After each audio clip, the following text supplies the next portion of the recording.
การะผลนะได้ขึ้นจุดรูปเทียนบูชาพระรัตนตรัยหน้านะครับพวกเราพนมมือท่านประธานจุดเทียนเล่มที่หนึ่งบูชาพระธรรมแห่งพระพุทธเจ้าบูชาพระวินัยแห่งพระพุทธเจ้าทูปสามดอก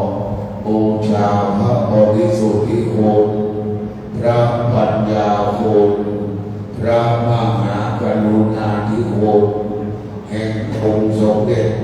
พระสัมมาสัมพุทธเจ้าใจดีคือพระพุทธใจบริสุทธิ์คือพระธรรมใจงามคือพระสงฆ์พระพุทธช่วยนำพระธรรมช่วยแก้พระสงฆ์ช่วยแก้ตัวเราคือแหล่งทำแต่ความดีได้ส่งเรียนให้เจ้าหน้าที่คุณอัญญาก็ยืนกราบสวยๆนะครับยืนกราบยืนนั่งกราบก็ได้ครับต่อไปจะจุดเรียนกฎเทศกาล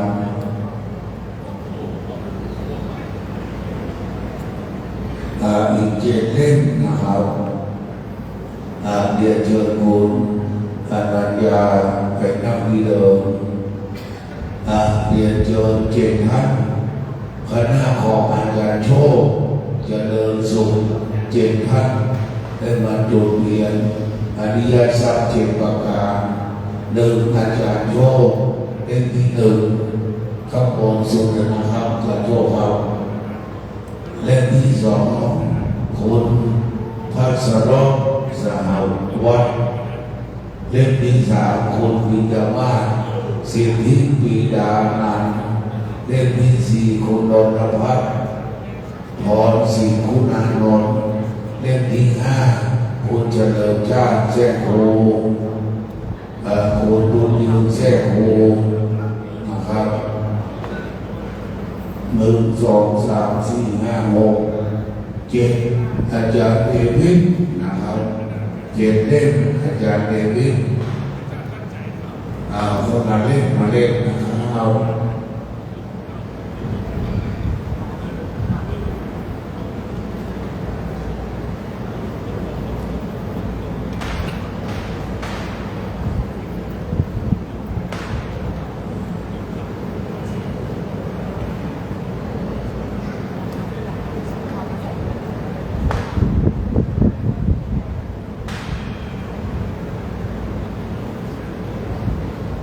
พวก7 เล่มกันไปนั่งนี้เดิมต่อไปจะจุดเทียนน้ำพระพุทธมนต์คนละ1 เล่มเช่นเดียวกันแต่จะไหว้พระสมาทานเวทศีลจบอุบาวัฒนธรรมขึ้นขันธ์5ฉบับย่อเดี๋ยวพระเดชพระคุณหลวงพ่อเจ้าคณะจังหวัดจะเรียกตาจุดเทียนชัยเป็นปฐมฤกษ์ในที่ได้อาราธนาพระปริศพระสงฆ์วัดสันทรายต้นกอกอาจารย์ดร.จากส่วนเจริญพระพุทธมนต์ต่อไปเจ้าหน้าที่จะนับพุทธไปที่เรียนน้ำมนต์ไปที่เรียนน้ำมนต์คุณชำนาญพิมพ์สุวรรณ1 เล่มคุณชำนาญพิมพ์สุวรรณ1 เล่มคุณสากลพิมพ์ทอง1 เล่มคุณนันทพัฒน์ดวงเงิน1 เล่มครับเชิญนะครับวัยสาพระเดชพระคุณเจ้าคุณพระสุวรรณเดชด็อกเตอร์รองเจ้าคณะจังหวัดเชียงใหม่วัดพระบรมราชสีจอมทองนักแต่ครับ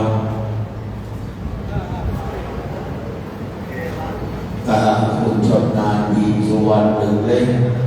คุณสกลพิมพ์ทอง1 เล่มคุณนันทพัฒน์ดวงเงิน1 เล่ม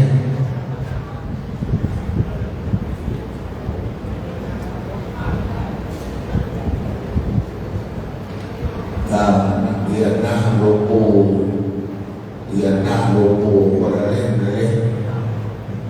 คุณอนุชิตแท้โห ดาทัศเสโอ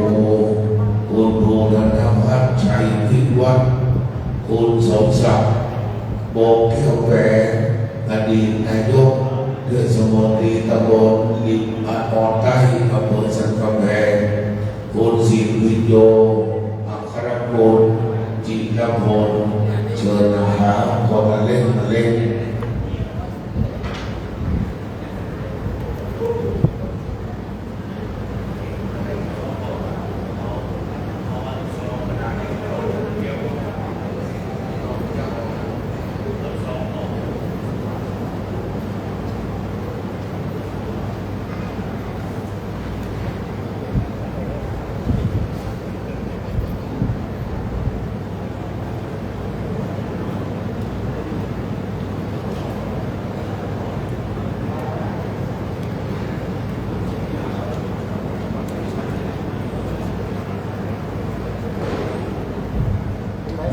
ธนบัตรมาไว้หน้าหลวงพ่อจังหวัดด้วย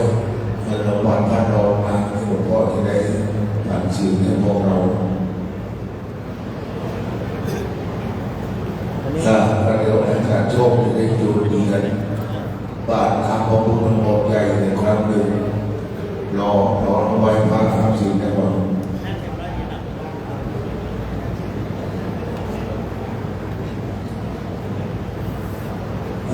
เดือนน้ำของผู้ทั้งหมดโยนไปก่อนเราจะไหว้พระทำสิ่งตอนเดือนน้ำของผู้ทั้งหมดใหญ่เอาต่อไปเจอทุกท่านไปในอย่างที่นั่งให้เรียบร้อยนะครับ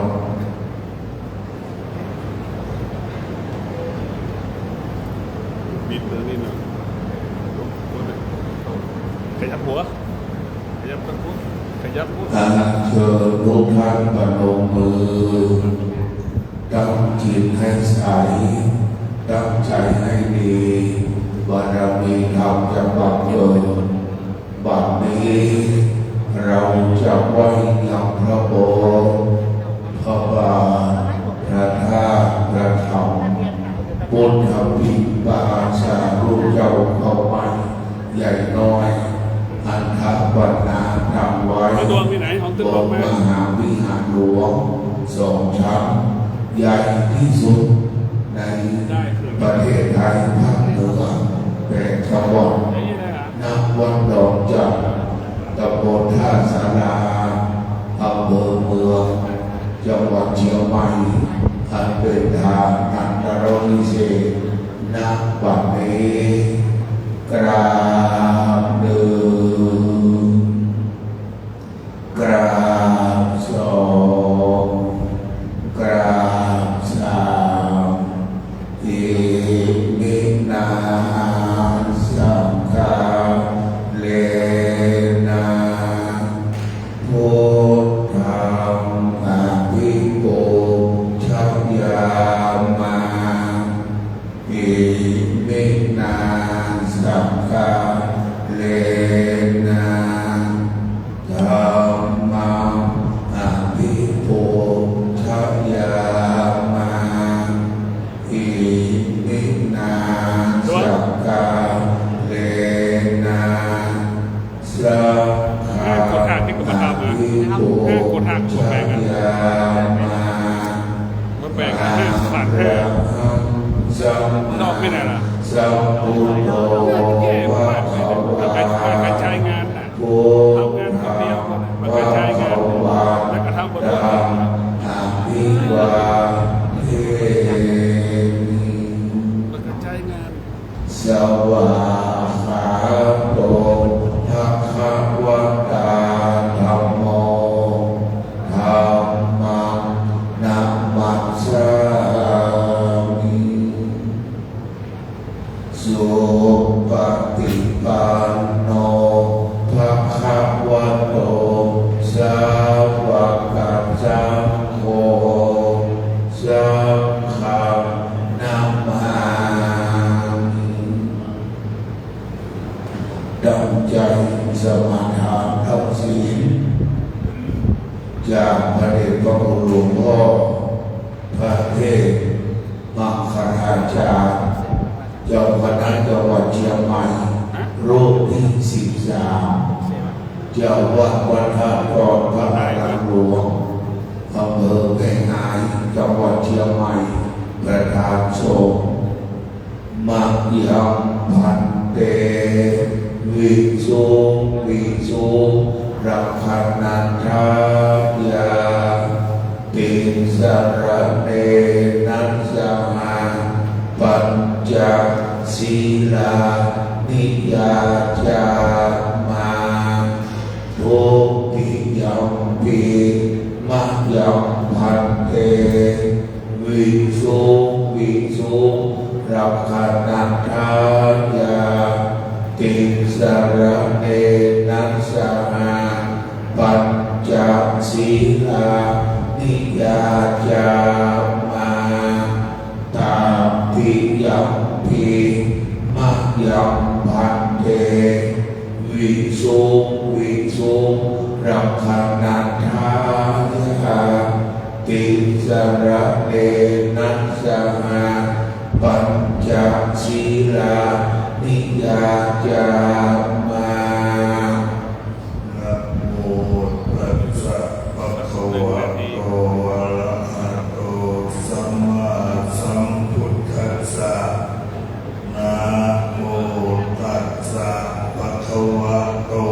อะระหะโตสัมมาสัมพุทธัสสะนะโม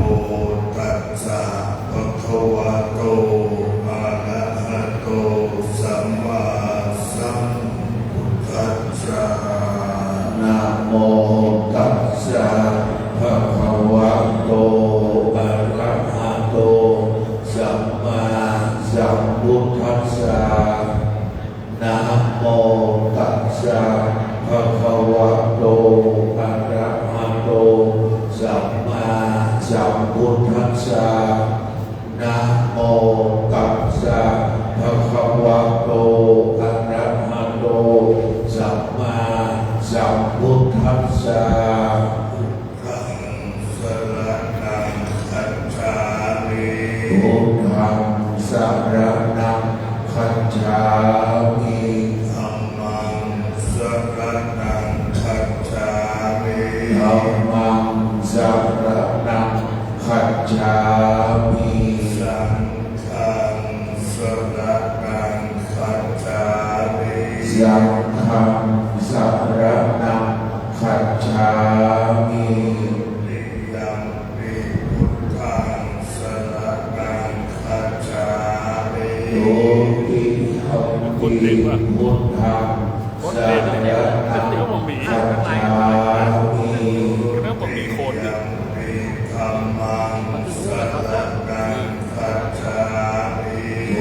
ติยัมปิธัมมังสรณังคัจฉามิโยติยัมปิสังฆังสรณังคัจฉามิโยติยัมปิสังฆังสรณังคัจฉามิติยัมปิพุทธังสรณังคัจฉามิตติยัมปิพุทธังสรณังคัจฉามิติยัมปิธัมมังสรณังคัจฉามิตติยัมปิธัมมังสรณังคัจฉามิติยัมปิสังฆังสรณังคัจฉามิตติยัมปิสังฆังสรณังคัจฉามิปานาติปาตาเวรมณีสิกขาปะทังสมาธิยามิปานาติปาตาเวรมณีสิกขาปะทังสมาธิยามิเวรมณีสิกขา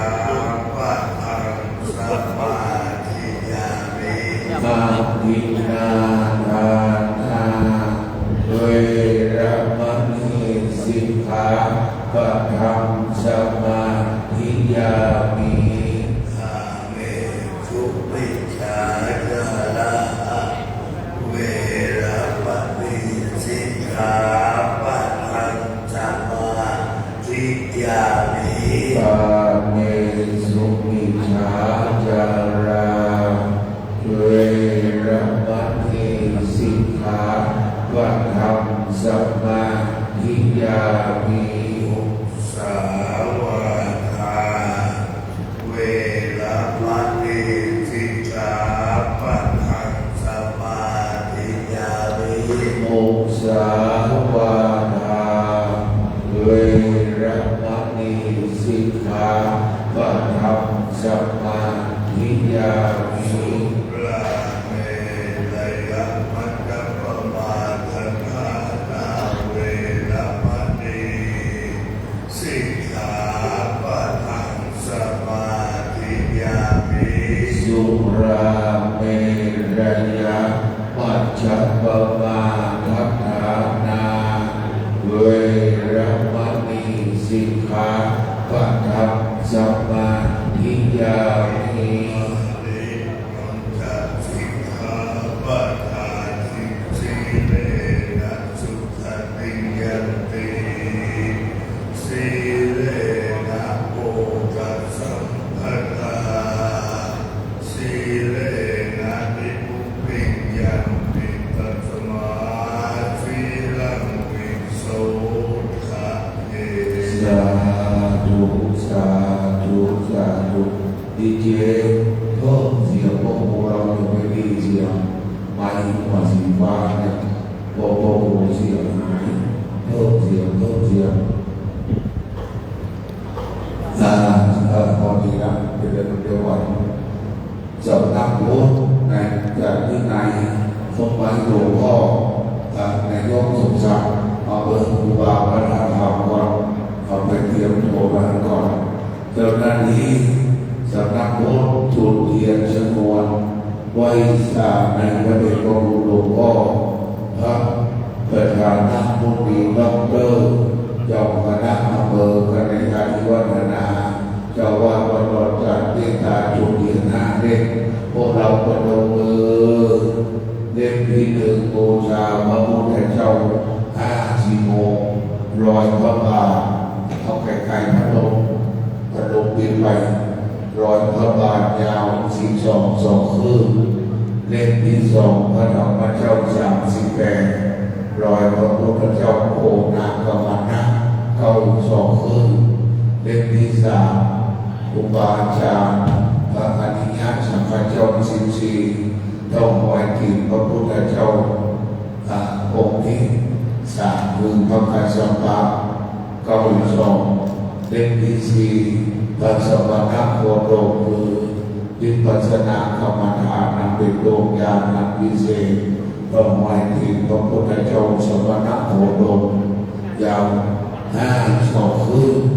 เล่มที่5ครูบาอาจารย์มีพระมหากัสสปะจนถึงครูบาอาจารย์ปัจจุบัน900 ปีพระพุทธเจ้าอนิจจเวทไทโยยาว32 คืบบัดนี้ในนามคณะสงฆ์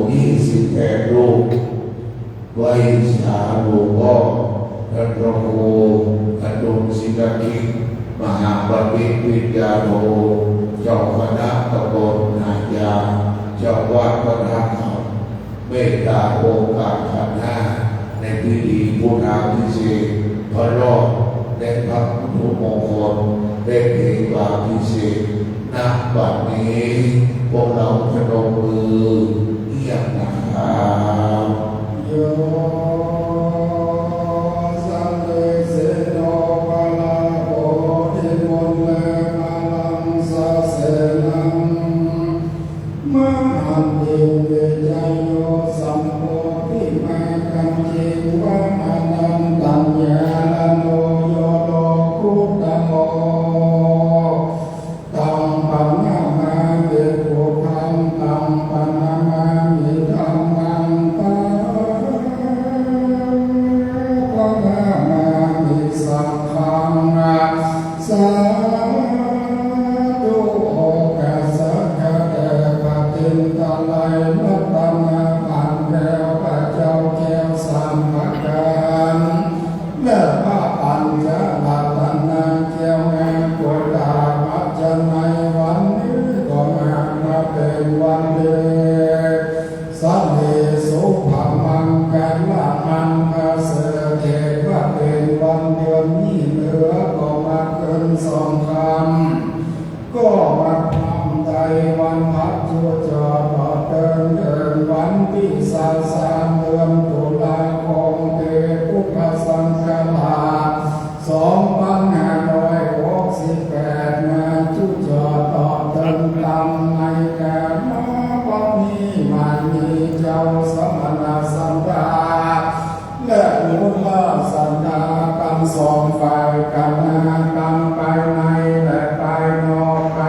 สังฆาละปูจาย้อมกำนั้นก็จะเสกสอมย้อมโยนนา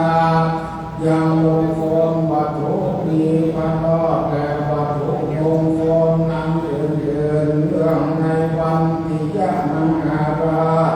ในคากาลปัมนี้จิงอังกาปาธนายังพระมหาเถรานุเถราทั้งหลายไม่มีประเดชพระคุณท่านเจ้าคุณประเดชมังคลาจารย์เจ้าคณะจังหวัดเชียงใหม่เป็นเขาเป็นประธานพระเถราจารย์ตั้งหลายจะได้มาอธิษฐานจิตในกาลปัจนี้ก็กลัวว่าจะเป็นบาปเป็นกรรมที่น้อมนำมาตุปะภุกาลาจาบนดอกเขาตอกดอกไม้และลำเทียนมาจำเนียนไว้เหลือคำนะก็มาเป่าเป็นนาโกดาพระธรรมวิภาคเริ่มต้นแต่หัวเดือขอน้อมถวายพระสากยมุนีตนสดสวาตัมพระบาทพระภาเจ้าและเจดีย์ตั้งไว้สลีมหาโพธิ์โคตรเก่าพระพุทธศาสนาเสียงจูแห่งจุติอันตั้งอยู่ในวัดตอนจันทานันตราตินีมีในอุโบสถมหาภิงานเจดีย์สถานจุตนจุองค์แต่เดเดตุติยโพธาอันทวนครบสองผู้ข้าของได้แล้วขอถวายบูชาปนวโรพุทธธรรมเจ้าเก่าอาการสิกตังปริยัติธรรมอันเวลาเปิดแล้วเป็นปฏิเกียวสองมากาตานตติยโพธาคำทวนสามเงินบ่เศร้าก็ถวายบูชายังอดีตสังฆเจ้าตั้งแต่เก้าอรหันตาสาวกนานีประทัญญาโกยัญญเถระเจ้าตลาดต่อเต้าสมุทิสังฆเจ้าได้เป็นพระวิโยสานส่วนว่าจะพุทธาโกธาอันวันสีงามน้มที่บ่สังกัญญาขอถวายบูชาคุณนะพระสมถกรรมฐานวิปัสสนากรรมฐานอันเป็นเอกอันจะนำมาปัญญสักคำพ้นจากโภควัฏสงสารเมื่อรอดเพียงเกี่ยวยอดมานาเนรปานปัญจมาวันนั้นทวนโคงาผู้ขน้อมถวายบูชาครูบาอาจารย์เจ้าจุตนจุองค์สั่งสอนอัคระเพียงจันทะกรุณามุขีขานันสักสั่งสอนสมถะและวิปัสสนาสั่งสอนยังตะไลปีตะกะแก่ลืมสิปันตะธรรมคันอัคระเลยันนาตั้งหลายตั้งวงแม่นบอกผู้ข้าตั้งหลายได้ประมาณตะขึ้นที่ต่ำย่ำที่สูงที่ด้วยกายกรรมวจีกรรมมโนกรรมได้กระทำหลวงล้ำอิริยาบถทั้งสี่รู้แจ้งที่กระทำไปบรรลุแจ้งที่กระทำไปก็ขอลดบทเสียโทสานุโตโกรธง่ายกลายเป็นอโหสิกรรมบ่เป็นมีคนทำแก่การจะนำก็เสียยังหวนดังว่าสู่วันฟ้าและเนรบานนั่งจุกจะมีกาญะตัวเลวจิตัวเลมโนตัวเลสัมจิจโตสัมสัมจิจโตสัมอดีตโตสัมอนาคตโตสัมปัจจุบันโตสัมสัพพัมโตสังฆัมตุโภปุโรกะระโหธัมโมกะระโหสังโฆกะระโห เวกนาทังสวากตังนิมาลังตัคนาทังสัพพังโตสังฆามังโกโลสาธุสาธุสาธุลำดับต่อไปจะได้เชิญเทียนชัยเป็นมิตรมงคลคุณพระพุทธเจ้า56พระสังฆเจ้า38พระสังฆเจ้า14ในบารมีธรรมพระเดชพระคุณหลวงพ่อพระเทพมังคลาจารย์หลวงพ่อสมานทิติโสพโนเจ้าคณะจังหวัดเชียงใหม่รูปที่13จังหวัดวัดพระตอนวัดอดัมผมว่าเจอข้างหน้าครับเจอข้างหน้าครับเจอที่ข้างหน้าของรัฐบาลผมว่าเจอเป็นบรรลุมาเลิกในภูมิวัฒนธรรมแต่สุดพระคาถาโจทย์เทียนชัยนิมนต์หลวงพ่อช่วยประคองหลวงพ่อด้วยหลวงพ่อเทียนจุนอิติปิโส56สวากขาโต38สุปฏิปันโน14หลวงพ่อเทียนจุนเชิญนมเชิญเทียนชัยท่านเป็นปัญญาเพียรจะโชคชัชวาลตลอดกาลหลวงพ่อเชิญก่อนหลวงพ่ออายุ75พรรษา55ได้ทางมาเป็นประธานโชคเป็นเจ้าคณะจังหวัดหลวงพ่อจะจูนะครับที่มองมาวัฒนธรรมพระเจ้ามาทรงชูเลยโอสัมมาโยตายะโนตัมโมโรโยตาโนวะโรสัมโพปะกะปะระโนนายิจิตังรัตนาตายะปิตัสสะมาโนภาเวนัสสะภะทุกขาโอปะตะวะอันตรายานาสันโตสัพพะโสติภะวันโตเต สาธุสาธุสาธุกระเด็นพระบุตรหลวงพ่อเป็นการจุดเป็นที่เรียบร้อยมีหลวงพ่อที่มาส่งกำลังปลอดภัยต่อไปจะจุดเทียนบริวารในขันธ์สังวร1ขันธ์สังวร2เรียนเชิญอาจารย์โชคเจริญสุขพร้อมกับคณะมานะครับแต่โชคมาเลยเป็นแต่โทนมาเลยเอาคนเล่นอาจารย์โชคจุดเลยคนเล่นคน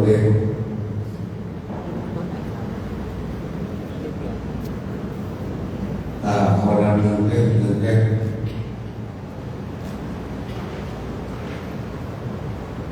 แล้วกลับไปนั่งที่เดิมแต่ที่ได้อาราธนาพระพนิษฐ์ไปส่งอาจารย์ดร.เจ้าวาดวัดสัจจาตัวกองตำบลบางนาอำเภอเมืองเชียงใหม่สิทธิยอดกตัญญูในประเด็นของหลวงพ่อเป็นเจ้าคุณพระประชาการพอดีดร.เจ้าคณะอำเภอ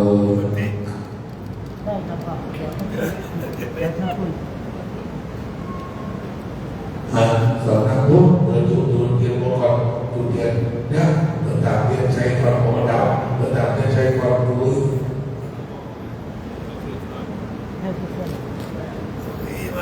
ได้ฟังใ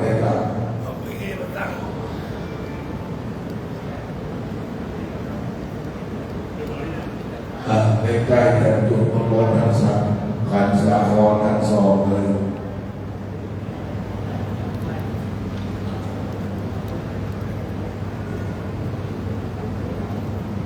อยากอยู่ในจุดแทนของเราเลยขึ้นเลยบอกเป็นตัวเ เอง หลวงพ่อ สวดเองขอทำกรรม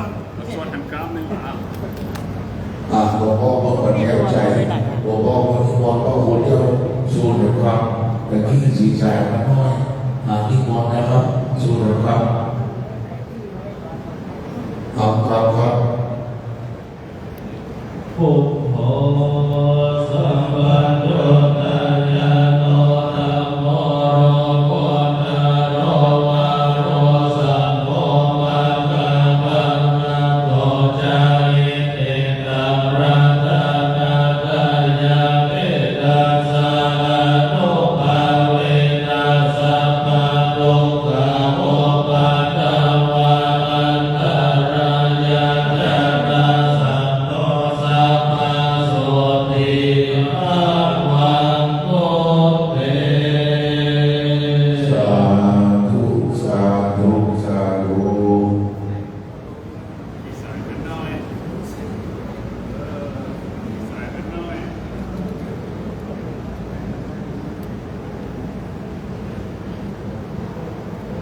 พัดลมเมื่อพัดลมพัดลมไฟพัดลมลมที่ทำงานของคนอื่นลมแรงลมแรง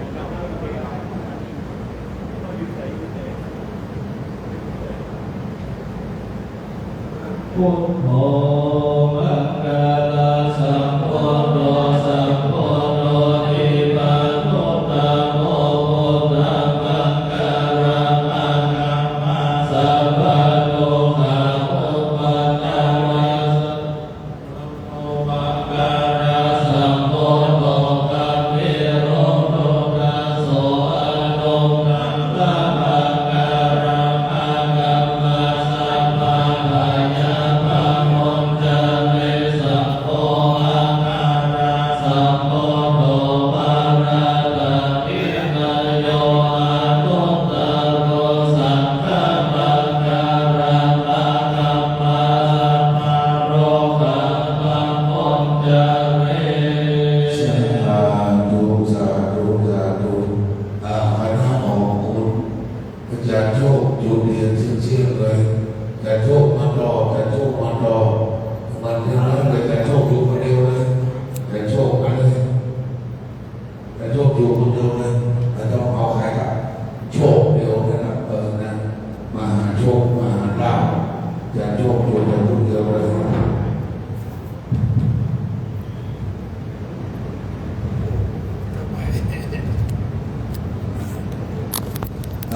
ทุกท่านประตูกระทรวงเศรษฐกิจกระทรวงมหาดมหาวิทยาลัยต่อไปยุติปฏิภาหายาสัพพะสัมปติสิทธิยาสัพพะปุญญวินาศายาปริตังโรกาอังกัปราวิปติปฏิภาหายาสัพพะสัมปติสิทธิยาสัพพะมยาวินาศายาปริตังโรกาอังกัปราวิปติปฏิภาหายาสัพพะสัมปติสิทธิยาสัพพะโรคาวินาศายาปริตังโรคามังกัปราสักเข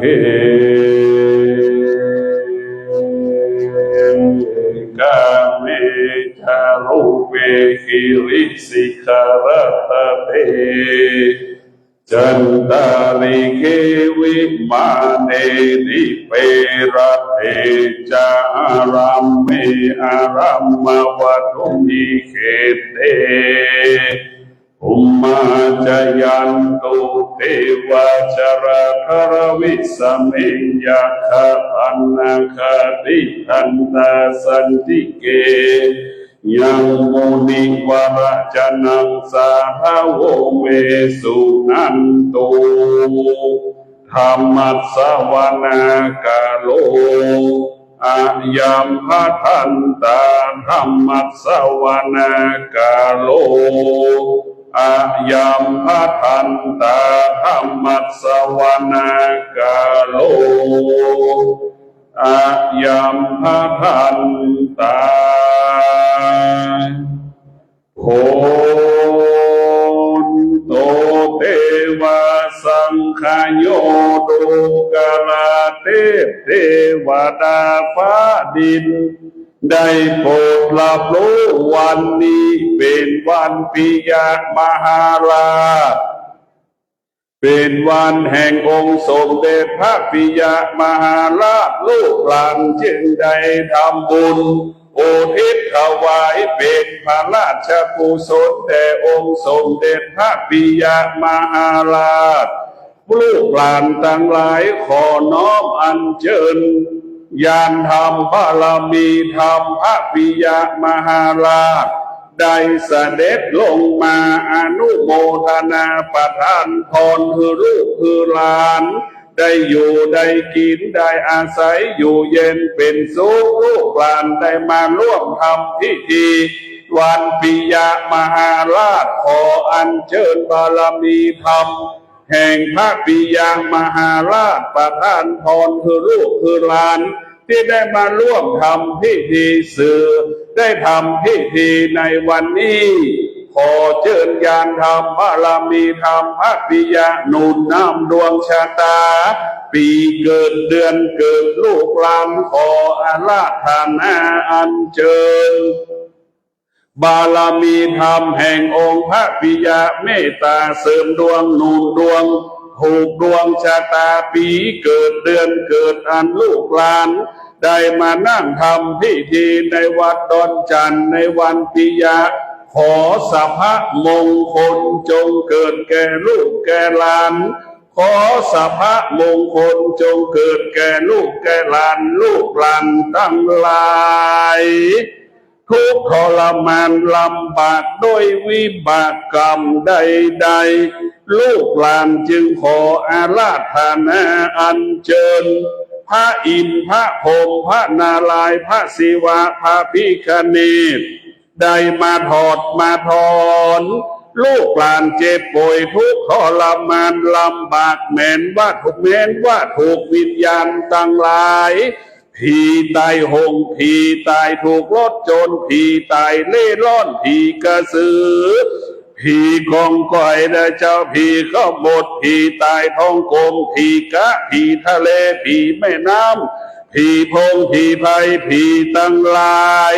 มีผีพายผีมะบองผีอยู่กลางอากาศอยู่3 แยก 4 แยกอยู่กลางประชาธรรมคือลูกหลานตั้งหลายเจ็บป่วยตามเนื้อตามตัวทุกข์ทรมานลำบากรักษาที่ไหนบ่หายสักหมอบัดนี้ลูกหลานตั้งหลายขออัญเชิญพระอินทร์พระนาพรหมพระนารายณ์พระศิวะพระวิษณุปู่ฤาษี108 พระองค์ได้มาถอดมาถอนวิญญาณผีสภาวะผีตั้งหลายพระที่อยู่ในร่างกายลูกหลานจิตใจลูกหลานบัดนี้ลูกหลานขอเชิญผีตั้งหลายสภาวะผีออกจากร่างกายลูกหลานจิตใจลูกหลานตั้งแต่กาลบัดนี้เป็นต้นไปขอเชิญผีตั้งหลายฮือย้ายฮือคายฮือเคลื่อนออกจากร่างกายลูกหลานออกไปเสียในวันนี้ยามนี้ตั้งแต่บัดนี้เป็นต้นไปลูกหลานที่ได้นั่งทำพิธี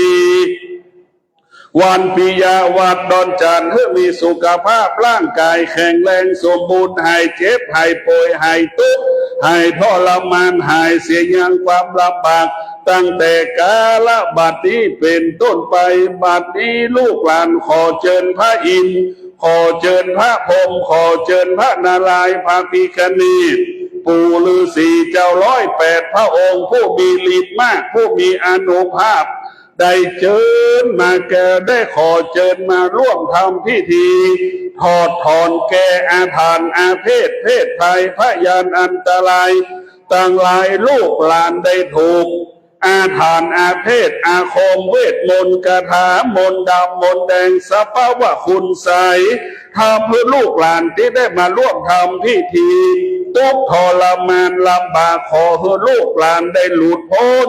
จากอาถรรพ์อาเพศเวทมนต์คาถามนต์ดำมนต์แดงคุณใสในวันนี้ยามมีขอให้ลูกหลานทั้งหลายขอให้ได้มีชีวิตใหม่ขอให้ครอบครัวอยู่เย็นเป็นสุขขอให้มีอาชีพหน้าที่การงานการเงินขอให้สมปรารถนาดังใจปรารถนาลูกหลานคิดสิ่งใดขอให้ชนะสำเร็จสมปรารถนาขออาราธนาอัญเชิญพระอรหันต์ผู้มีผู้เจริญด้วยอายุมีพระนามว่าพระมหากัสสปะเถระเจ้าได้โปรดเมตตาต่ออายุต่อชีวิตลูกหลานที่ได้มานั่งทำพิธีวันปิยะเจริญด้วยอายุปีอายุเดือนอายุวันอายุยามตั้งแต่กาลบัดนี้เป็นต้นไปให้เจริญยิ่งขึ้นไปลูกหลานจึงขออาราธนาอัญเชิญพระอรหันต์มีพระนามว่าพระศิวลีผู้เจริญด้วยปัจจัยสี่มากกว่าปัจจัยสี่ได้โปรดประทานพรเพื่อลูกเพื่อหลานที่ร่วมทำพิธีวันปิยะเพื่อมีชีวิตอุดมสมบูรณ์ด้วยทรัพย์สมบัติปัจจัยสี่เครื่องอุปโภคบริโภคนานาชนิดตลอดปี2568-69ว่าสนิแต่ดีลีลูกหลานตั้งหลายขอน้อมอัญเชิญญาณธรรมบารมีธรรมพาร่วงเจ้าสถิตอยู่บนปากลูกหลานทุกถ้อยคำและคำพูดที่ลูกหลานพูดเจรจาสื่อสารใดๆขอให้ลูกหลานมีวาจาสิทธิ์ขอพาล่วงเจ้าผู้มีวาจาสิทธิ์ประทานพรให้ลูกหลานคิด100 ครั้งสำเร็จ100 ครั้งพูด100 ครั้งสำเร็จ100 ครั้งทำการใดๆ100 ครั้งก็ให้สำเร็จ100 ครั้งตั้งแต่กาลบัดนี้เป็นต้นไปขอน้อมอัญเชิญพาล่วงเจ้าสถิตอยู่บนปากลูกหลานทุกถ้อยคำและคำพูดที่ลูกหลานพูดเจรจาสื่อสารขอความช่วยเหลือจากมนุษย์ยิงใจผู้ใดขอมนุษย์ยิงใจผู้นั้นได้เมตตาเกื้อกูลอุดหนุนส่งขอเมตตาลูกหลานขอให้ลูกหลานได้สมปรารถนาดังคำปรารถนาขออาราธนาอัญเชิญญาณธรรมบารมีธรรมพ่อแม่ครูบาอาจารย์เอ่ยชื่อและไม่ได้เอ่ยนามได้มาปกป้องได้มาคุ้มครองได้มารักษาลูกหลานที่ได้มาร่วมทำพิธีวันปิยะวันนี้หลุดพ้นล่วงพ้นจากความทุกข์ทั้งปวงจิตใจลูกหลานทุกข์ทรมานลำบากบัดนี้ขออัญเชิญ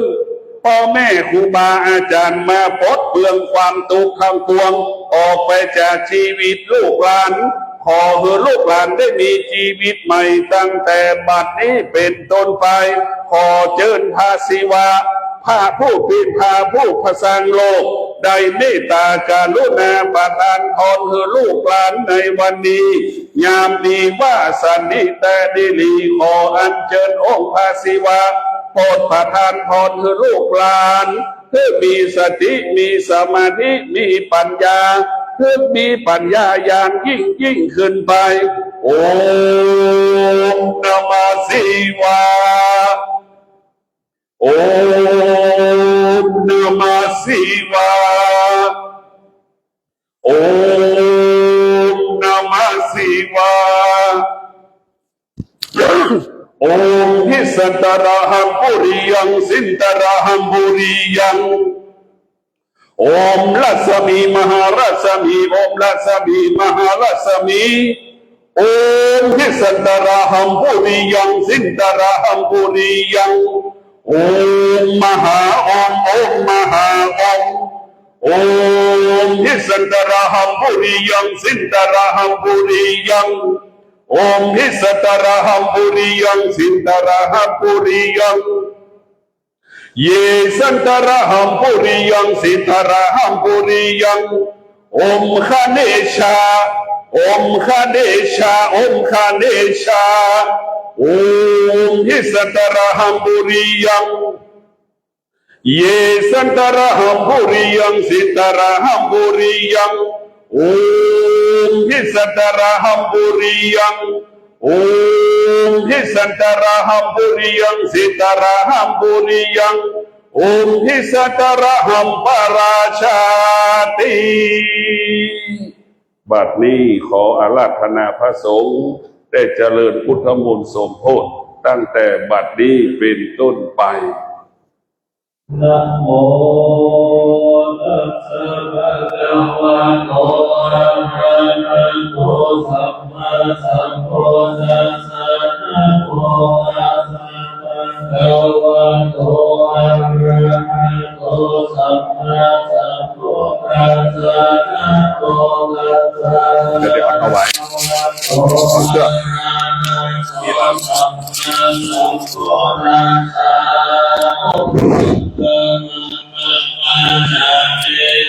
สังสารนังจะมีสังฆสารนังจะมีโนติยัมปิพุทธังสังฆังจะมีโนติยัมปิธัมมังสารนังจะมีโนติยัมปิสังฆังสารนังจะมีนาติยัมปิพุทธังสารนังจะมีนาติยัมปิธัมมังสารนังจะมีนาติยัมปิสังฆังสารนังจะมีโอ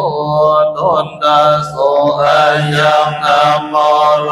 กัตตังจิตาเดสิโตมหาสัตติกาโลโลเกสัพพะสัมปันเนนะยะโกสัพพะโตปัสสะมะโนพุทธายังอันนิวารโนอาการะมัจโจสัพพะโนโสกโรคาวินาศโนปาราจากาปะมาตโนรัญโยวิจายาวันโนสัพพะลิตาหาโรสันโตนะภาวะกามิโพธาโตวะตุนตายาสโยยัตตะสังวันเดเดโกโนทาเวตัสสะนาทาสุขาโรคายาโสติโยโหติสัพพะตาตัณหังกโรมหาวิโรสัพพะโลกาโนกัมมะโกวันตาสังสารกัมมะโนสัพพะกัมมะตาโนสัพพะสัมมามิโพสัพพะเวโตสัพพะเทวะกรุณธัมโมสัพพะสาวะปาริเกโนสัทธาโสติกังโรโตโนวาระระคะนาสัมปันโนเวทังกโรมหาตนเดโยตินาโรมหาสิริโสวันนาคิริสันเนโกเตมปารมปมหากายมหานาโรมหาปารมหากรณเตโกสานามหาสันเตกรณโตโตมหาโมหะกามสันตวโยนาโตสารนังกาโลเทวะเทวะมนุสานังโลกานัจจาเอตังกโรวายามาภามาภิรมโตนิโกนาริมันตารนิโกนามังกปิโมโตสานาโย เมโตเตปังกโรมหาโมเตปะมาเนตาวะตัสสะสัตตะสะหัสสะเนตัตวะโลเกเวนายังโกโลกาโลกาการโรสัตตะสัตตะโสติกโรตุโนนัสสิเตอะนุเปโตโกตัญโยนามานายังโกสัพพะธัมเมอาสาโมสัพพะปาริมิอาโมวัสสะสัตตะสัพพะสัตเตอายุปัสสัมมาเอสิโตโมเดโสสัพพะยะตะโสเดกะ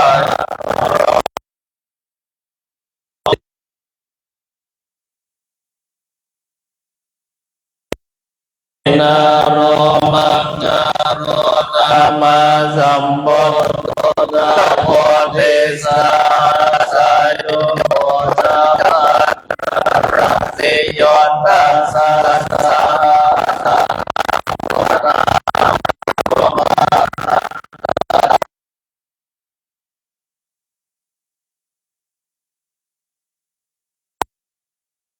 เด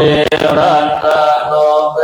โตสุมาโนนามานายังโกตัญจ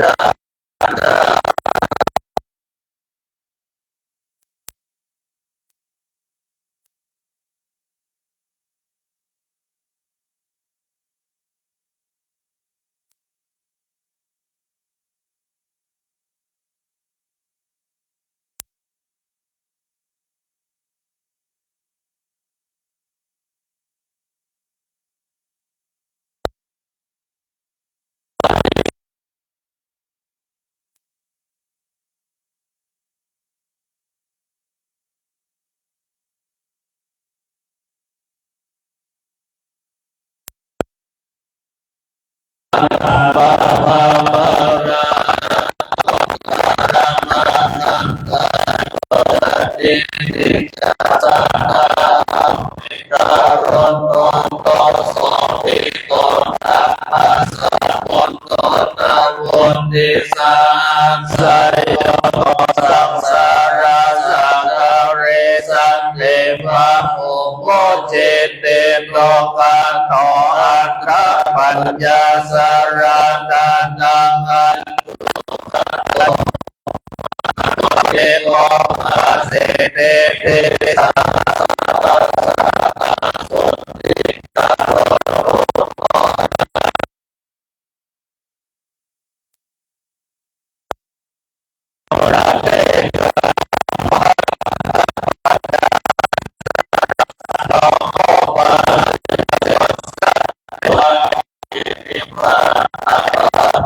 โอโลเกวัต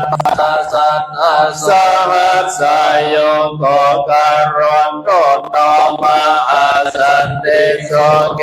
ตัจจมายังสัตตะปะโนโมนามาสัมพุทโธโลกาเจโกนาราสัมโมนะปัญญาสารดันโนอาทิโยวะวิโรจนิวัสสะสัตตะสหัสสะเนอายุตัสสะมะหิสิโกโสภิโกโรเตโกสัตตะโสติกโรนโตโนอานาสิเตระตาโนเตโกตาระโนสัมมากัมมังสุนิรันตระเทวารันติโยจันนามาระเทปะมันดาวเทวัสสะสหัสสะเนทัตวะโลกิวินัญญาโกโมเจเตโลกัสโตสัตเตโสเปโสติกโรตุโตอานาปัญญาสารดันโนปะโตมันดารมะอาโม เทตัสสะปะกะเตการังสิปารันเตตาวันตัสสะโยจะเทวัสสะสัตตัสสะอัสสะนิกัตวะโลเกมาตันตโตโมเจเตพันตันนาสัตเตโสภิภาเรโกโนสัตตา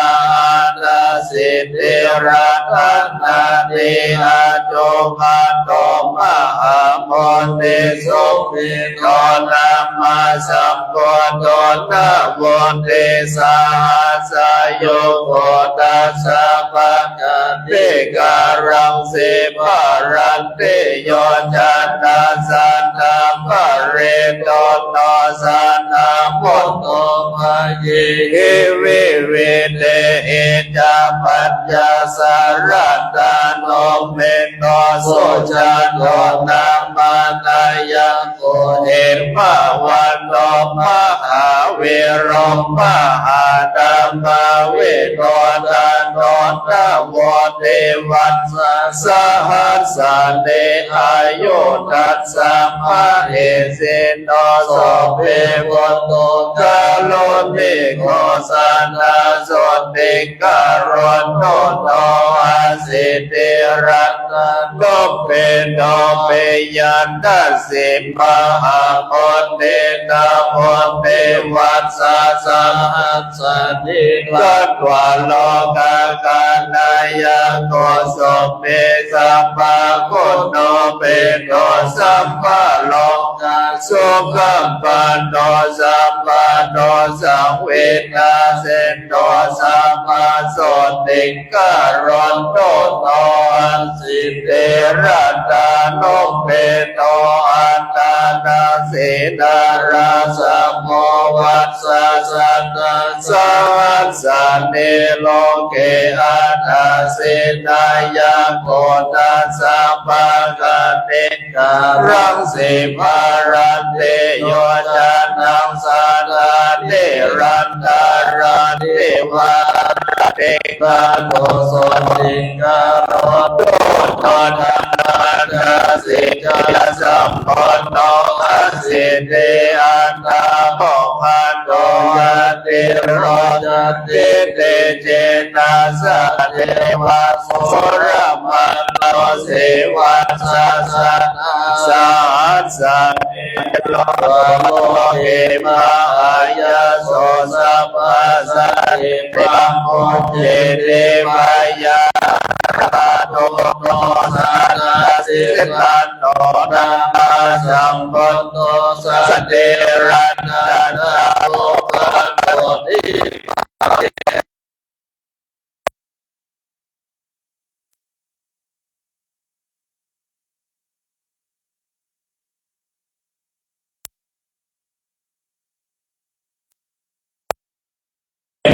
เตติจะโสติการุณโตโตสันนิรันดาโอเทโตติโสโลกาไนโสอาโตโนโมนะโมจิโรวันสัสสะ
ยาสา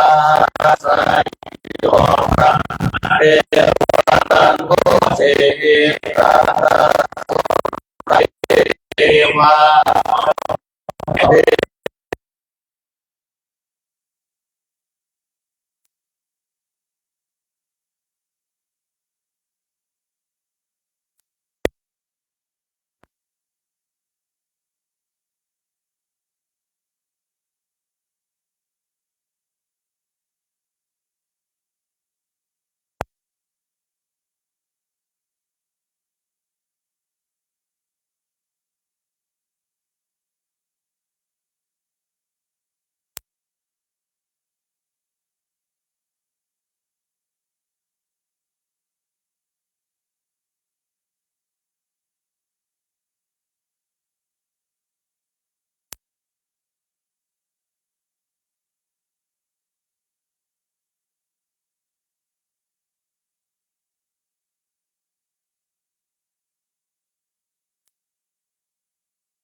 ตาเมกะโรโตโลกัสสะโพนามาสัพพะโตธัมมาราชาภะคะโรเวสะเทลานาโมเปโต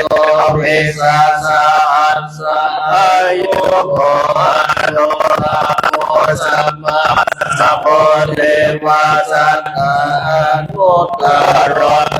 โรโนโนสันเตการโร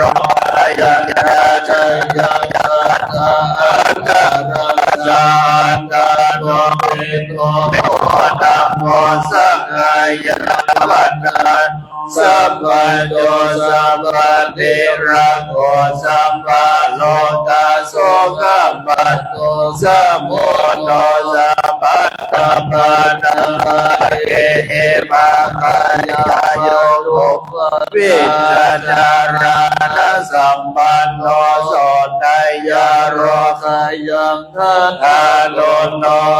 ภะเดนะจะสัมพุทธะอเนกาสันตโกตโยสัพพะโลกามวิญญายาสัพพะสังฆาโลกัมปิโตสัมภเวรามายาเนตาสัพพะโลกาโสกัมปันนสัมปโนสังเวนัสเสนาสัมภะโสติการุณโตโนอานาคเตจาสัมพุทโธเมตไตโยเทวะโมเจโตมาเอเน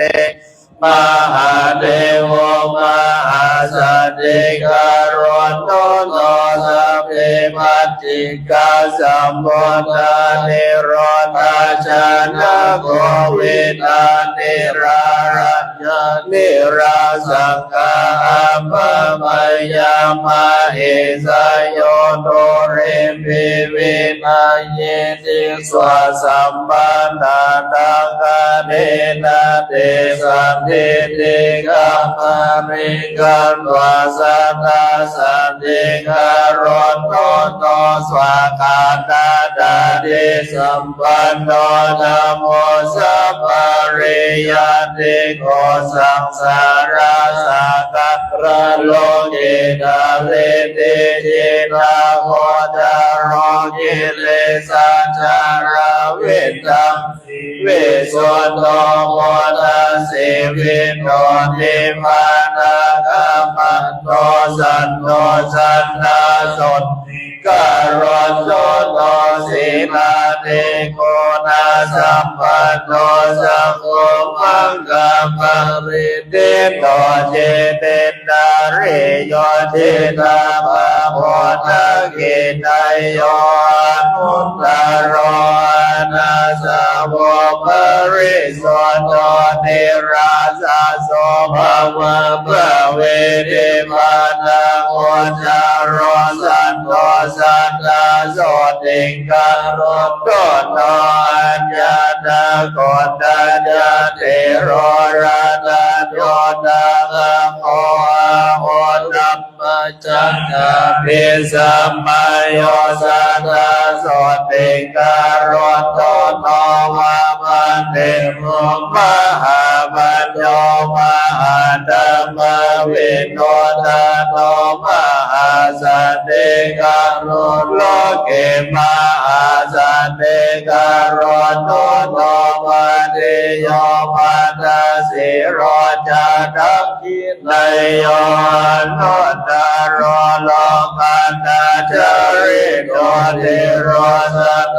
สดเดการุณโนโนมหานาโมมหาปันโตมหานามาเวโตโสโนมหากินาสาวเทโรมหาสันเดการุณโนโนสัจเจเทโรมหาปัญโยเจตมารโรเจเตตาเรโยเจตปัจจาติโรเกสันนาโสติการุณโนโนโนโมเมกันตังสวนตวายาสุเอกาธรรมานาโสอาคานามามาโนปันโตสนไทโรมายังนานาโตโนจันตวเดกาจัปสัญญาสเทระเกสะยังกาปันตวันดาปรมาสันเตสัตตาโสติการุณโตโตเยปิงสัพพะวะเกยารมเมนาโดราวันเตโนกินาสาวาวสิมุตตะเตการุณโตหานามายาโหโรเวรังอาสาโมเปมหาปาริเสนาโมตโมตเตโตอาคาธานัมเยสัทธาโสติการุณโตโน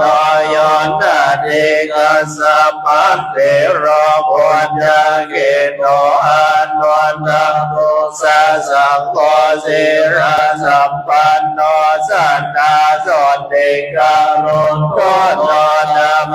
ปัจจาริโตสันโตโยเทโรกายาคัสสะปุสังโยโนภาวะเนสะเนรัตตาโสติการุณพุทโธโลกันนันทันจะเป็นวานาปัญญาวันดานาปัญญนาปัญญายาสาเรปุตตสังกาลานาคาเตโสราเสสาเรปุตโตปันโนปัญญโมอาคาสาวะโกธัมมะเสนาปะเนเสโสสัตตะโสติการุณโตโมปานาภูริกัมมันเตนาเวชยานาปังโนปะเวมาติสัพพะโตปะเรวันติ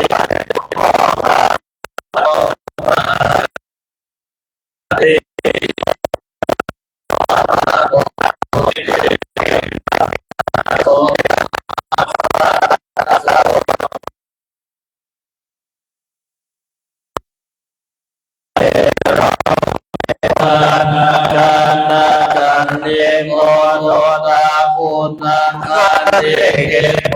นาเตโยนาโต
เดโยโสสัพพะเอโตกาเลโกทายาโกโตจาสันโสติ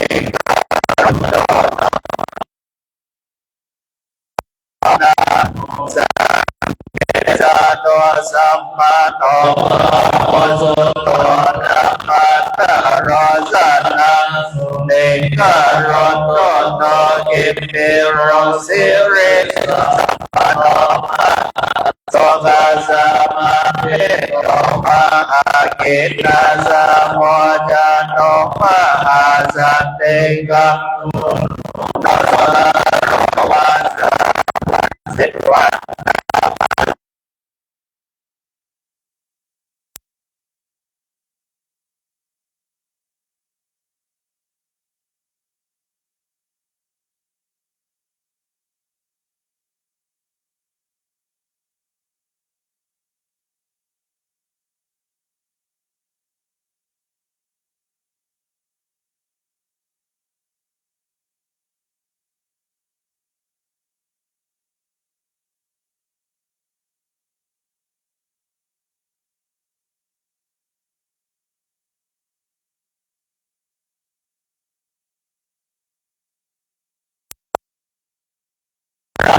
ปรมา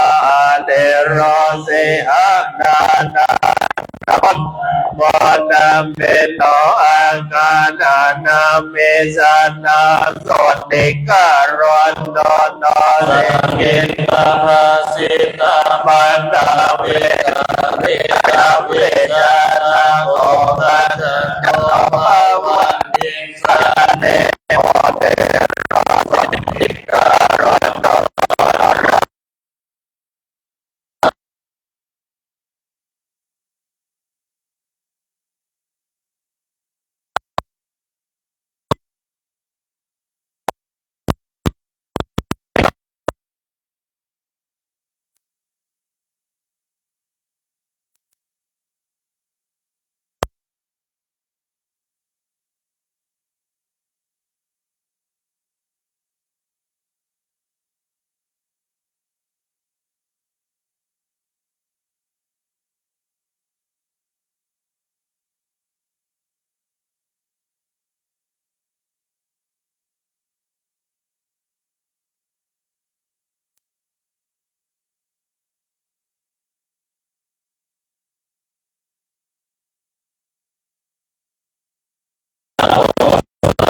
เตชะ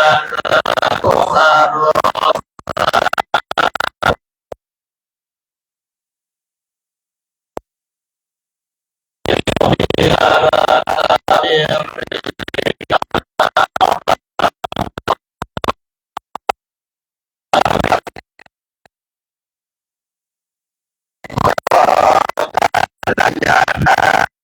เวลานาสงก่อนเดก่อนนมเดจาก่อนเดวันเดโกเดสติปาโสกรณโนโนโพเทโรสิปาริเวสโสโสราโสปาญาเนมิสานาโสติการันโนโนสันตาเตปดานา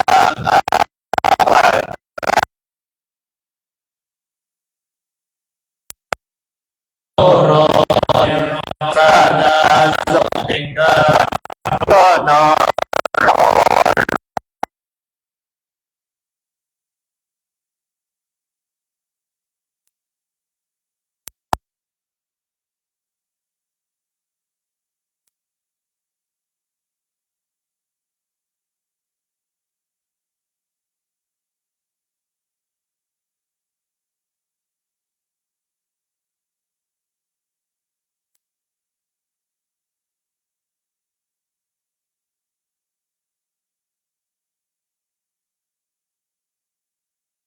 ลากังบังกันโตตาเปโตเยวานานาเมสา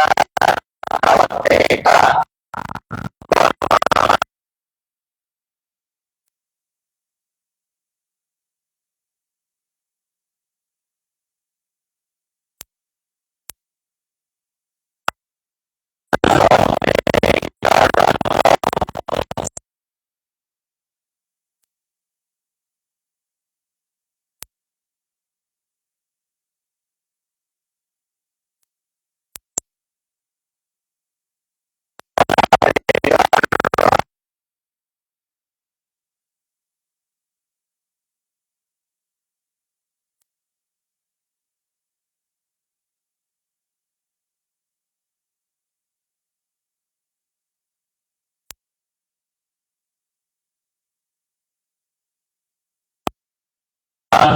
นาเม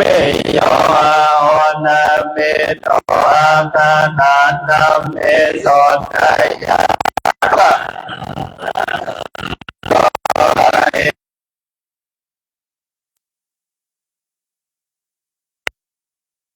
นะโมกัสโตนะมาสันเดกโรปายาญาญามุมาลังกังปะเทโรจิตาเทนะปัญญาเมกะเมปะเทโมสัตตะโสติการันโตปะเทสัพพิตาเอกเตโตเตโตสิโตสัตตะโสติการันโตอาปะปะโลเทโรปะปะนะวัฏฏะโมมาโตโรโตสัตตะโสติการันโตโมเทนิวาสเวเตนะอะโคเตโพธาวะเตโตโสเปโตนะโสเตโรสันตะโสติการันโตโนมาเตตะเตโรเตปิโกวัน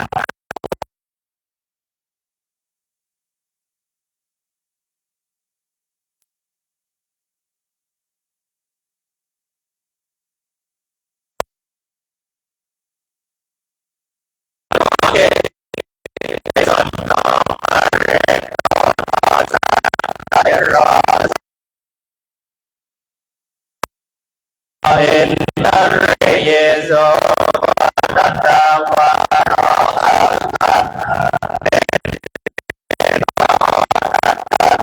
โรวะสิปะโตสัตตะโสติการ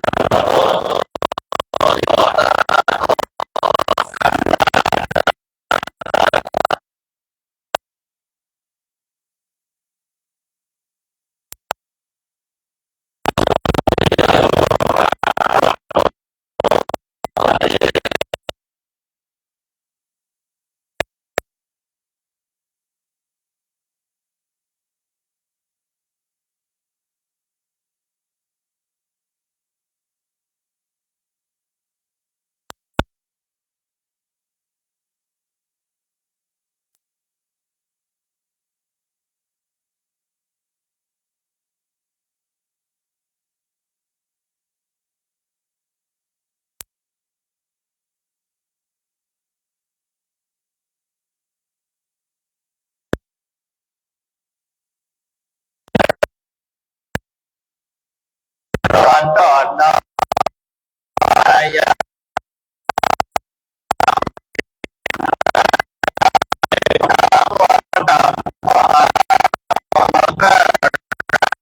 มหาเทโรมหาสันติการันโตโนเวมาโนเวมาลาปะโดโสโรโมโสสัมมาโตระโชนาริมาเตกันเตมาสันติการันโตมุตตมะปะรมะปะรมะอานัมมะจารโรยะเตมะยิงสาวโลเกมาสันติการันโตโตจักโกปะรมะเตโกวันนันโตเสระสังโฆโตปะเกโตมะหายุปะหัสสะเตการันโตโตสัพพเวราภายานิโนตระโตอาสาวะกายุมหาสันติการันโลเกสัตตาสติการันโตโตวันตะวันยานิราโตชินาปันติปารายโนสัทธัมมาสวัตตุเทโลสันนาโสติการันโตโตปัจฉิมาภวะสัมปันโตโคตโมภวันนาโตระกะกา ยามันโนปันโนสัตตาส่วนเด็กการอนต้นต่อสิงสันเดโสสัพพายาราตาชนะสัพพารามเโกติโกบุตตะชัยยันโตสัตตาส่วนเด็กการอนต้นต่อบุตรปัสสัตตาปานังสมมาโอปัจจาริกาโตกินาสาววาสิปุตโตมหาสันติการอนต้นต่อวิปัสสนายาปัสสโตวันลิโกโสสัมมาเอโตจัตโตชายเยวะเทวะสิสัตตาโสติการอนต้นต่อเดโยวิทายาตาโรอันเดกันโตตระมะเรตาเรนโตอันเดมาเตหังสัตตาโสติการอนต้นต่อวิวารโรวิราชโชชันโลจันโตปันตาระเกโตนาภิปิสาราตาโชติโรสัตตาโสติการอนต้นต่อรัมมาราเยวะสิตวานาภังปินโตโกสาราปะหงโยสังเขมามาโนปันโตสัพพิโตสันติการอนต้นต่อบ่เพเนวาสัจจาจันตันโตจักโกวิโสตโตนาเกโตอารันตัมปันโตโสตยะโรกายังตันตาโตโนปันติโมหะมันโนปันโตเวสายโยรัญญังโกจารรามารามเมตตาสัมเสสัตตาโสติการอนตุโตตัณหาจาตังเวชาเตตวาวันเตตวานาวิปัสสนาสังการะเกโตมหาติโรมหาสันติการอนตุโตอารัญญาวาสัพเพระตุภาวะเนเตสัมโมหะโตนัมมานามารามิปันโตวัตตารุปันโตโนปายาโมเปปุญญาเอกันวัตตาโมปายโยหาสัมมารามิโอสัมโมหะตัมปันโตสังฆังเอกการอนโตโนสัมมาปฏิสัมมาปันโนจาระมินโยมะเอติโกเสวะโกปุตตะชายันโตสัตตาโสติการอนโตโนสัตตาริยานาโนเตโรตันติโยธัมมาสังฆโรวันตาสังสารกรรมโตสัตตาโสติการอนโตโนปัญจกันเดปริญญายามาวะเยตวันนาเดโพติปันวันนาปรามังสันติโพสิโยปะโตโนปยาอุปนิสัยยาสัมปันโนวัชโยโพนามามะโกโลกานามาสุโตเตโรสัทธาโสติการอนโตโตโพนามาสัทธาสัมปันโนวัมปะเจเจนะสาสะเนสัจจายุนามาโสติโรสัทธาโสติการอนโตโนมารัญจายโยมาติโรรามาไนโยมาหิติโกนิพพานาเนนาจิตโตโสสัตตาโสติการอนโตโนโอโมปะปัญจบุญญัตวิเดวันโตอานาสาโพวิราเทโรระอัปปันโตสัตตาโสติการอนโตโนวนามาสัมปะหาเตโมปังโสโกรานาโรยติโมภะกิจจาเวเดกันวามหาสันติการอนโตโนปัญจจิตโตปัญจจา โอปัญจโจตเรภาวะโนปัญจสังฆาริโกเทโมสันนาสนเดการนโตโนโมเทระกังวิจาเรนโตจิตนามันเดปะหายาโนเวรานาสิโสวังสาดารสันนาสนเดการนโตโนมาโจปันนานิอัปปโยเนกันเตนาเตชีวิตเตอจิตโตสมาเนโรมาสันเดการนโตโนวิวัฒนาเลสายเยกุญเจกันตวาสาสัพพะปฏิภาโกลาเทโรระอัปปันตุมหาสันเดการนโตโนวิปัสสิธรรมายาโตเทโรเทโกนานามาโกเทปานาคัมมาสันเตโตสันทังสัมมิการนโตโนเทโสวิจาโนปันโตโสกันโตนามาโสระอาสัพพะปะปะปะริอิโนสันนาโสติการนโตโนนันติโยสันนาสัพพะโนจิตตกาเลโสปะเทโรอภิญญาปาราภิปันโตสันนาโสติการนโตโนกิเลสาจามิตาเยนะจิตตาธัมมาราเดนะโสกัมมาราปุตตะวิปโรสันนาโสติกาโลโกโนเดวะโรกัมมาโนเสโสโนปุตตะวิปุติโกติสันเทโรมาพุทโธมา